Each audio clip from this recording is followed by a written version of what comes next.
Hi everyone, today we're going to be making something that my friends have been asking for the recipe for quite a while. Today we're going to be making schnitzel. The first time that I had schnitzel was actually in Austria when I had a group of students on a European tour, and it was one of those foods that once I tried it, I knew I had to come up with a recipe for doing this at home. One thing that you may want to note is that most people call it Wiener Schnitzel. But in order for it to be Wiener Schnitzel, it has to be made with veal. We are using just plain pork today, so our recipe will be schnitzel. For this recipe, you're going to need 1.5 to 2 pounds of thin-cut boneless pork chops, 3/4 cup of flour, 3/4 cup plain breadcrumbs, 2 eggs, 2 tablespoons milk, 1/2 to 3/4 teaspoon salt, 1/2 to 3/4 teaspoons fine ground pepper, 1.5 teaspoons parsley flakes, 1/4 cup grated Parmesan cheese, butter for frying, and 1 lemon cut into wedges. The secret to good schnitzel is to make sure that you get your meat prepared properly. We're starting with thin sliced boneless pork chops, and what you want to do is you want to actually pound them even thinner. So you'll want to take them, put them between a piece of plastic wrap, and pound away.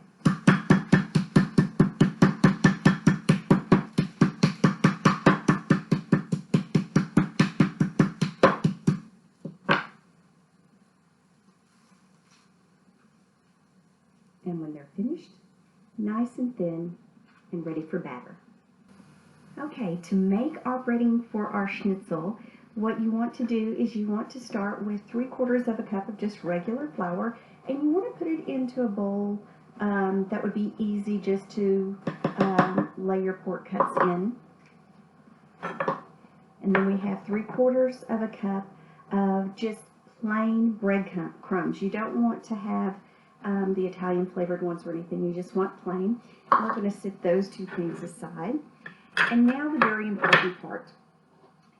We've got to make sure that this coating sticks. So you're going to need 2 whole eggs, and you just want to do a really quick whisk on them. And into that egg mixture, you're going to add about 2 tablespoons of milk.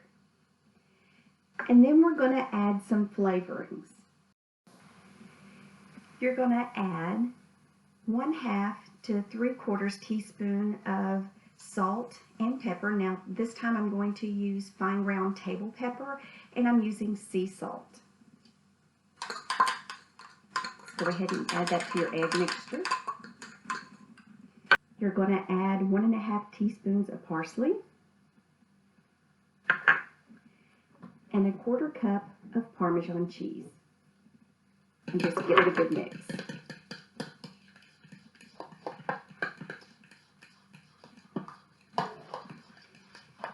Now the very last ingredient is kind of surprising because most people don't cook with it in regular entrees, but you want to add a good pinch of ground nutmeg. Now this is not a measurement, and it honestly means reach in there and do a pinch. Now for the messy part. You want to take your pounded pork chops, you want to dip them in your egg mixture, lay them lightly in your flour. You don't have to worry about it coating too much. And then in your breadcrumbs. Now you do want to press down just a little bit with breadcrumbs. Make sure you get a good coating. And then we're just going to set these aside because these are actually going to rest in the refrigerator to help the flavor develop.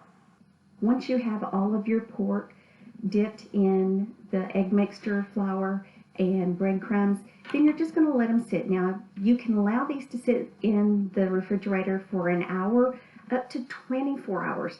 I'm going to be cooking later this afternoon, so I'm just going to cover these with a piece of plastic wrap, and I'm going to stick them in the fridge and let them sit till I'm ready to cook.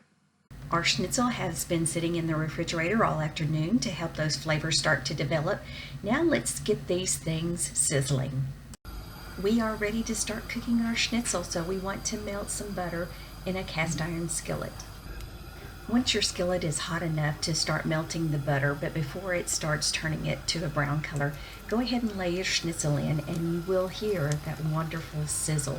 You're going to let these cook on each side about 2 or 3 minutes and then flip them over.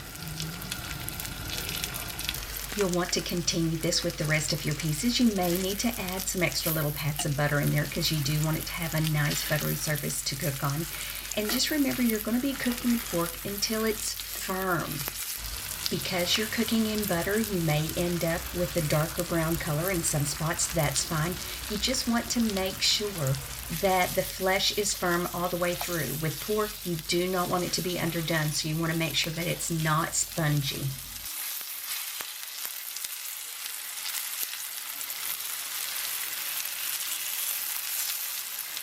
As you take your pieces out of the skillet, just kind of let them drain a little bit on a wire rack before you move them to your serving plate.